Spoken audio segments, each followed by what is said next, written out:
Voici un petit retour sur l'utilisation de votre multimètre. Alors, vous voyez que j'ai un circuit, deux circuits, et puis vous avez ici une résistance qui est libre. Alors, pour la fonction ohm sur votre appareil, vous tournez votre curseur sur la portion ohm ici, donc l'oméga.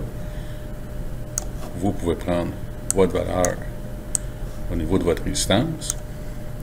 Rien ne vous empêche d'alterner dans un sens comme dans l'autre. Vous allez obtenir la valeur de la résistance.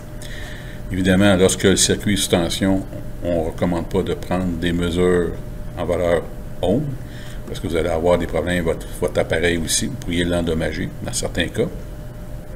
Au niveau de la tension, bien, la première étape, c'est d'identifier le type de tension qu'on veut venir lire. Dans ce cas ici, on a un sinus, donc 120 volts courant alternatif. Alors, on prend le curseur, on déplace ici sur le courant alternatif et on peut venir prendre une mesure aux bornes ici. On peut aussi alterner, ce n'est pas un problème au niveau du courant alternatif. Vous voyez, on donne les mêmes valeurs. Et là, ici, on a le courant CC, donc volt CC ici, même chose. Vous allez obtenir une valeur. Dans ce cas ici, il semble avoir un petit problème. Je vais déplacer mon curseur ici. Vous voyez?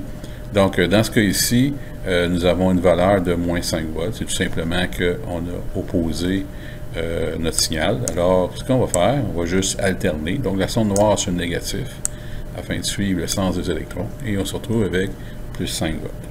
Et dans les deux cas, au niveau des mesures référentielles, on se retrouve avec un écart de 5 volts.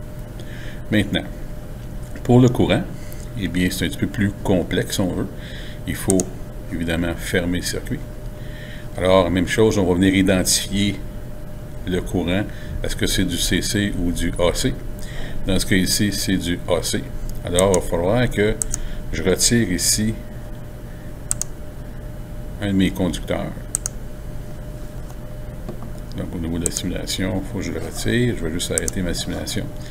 Alors, je vais retirer un conducteur comme ceci. Et je vais créer ce qu'on appelle une brèche. Comme ça. Même chose de l'autre côté. Vous allez comprendre pourquoi après. Et voilà. Donc, les bornes ne sont pas vraiment réunies. Maintenant, je peux remettre en mode simulation.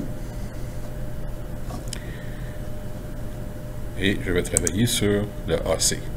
Alors, ce qui se passe, vous n'avez pas remarqué peut-être, mais les sondes se sont déplacées. Donc, la sonde noire demeure sur le COM, mais elle se déplace entre le volt ici vers l'ampérage. Alors, vous avez déplacé vos sondes, ou du moins une des sondes, et puis vous allez raccorder en série avec le circuit. Voici ce que ça va donner. Vous voyez, on obtient 1,20 ampères. Même chose du côté CC. On fait juste déplacer le curseur. On s'installe ici.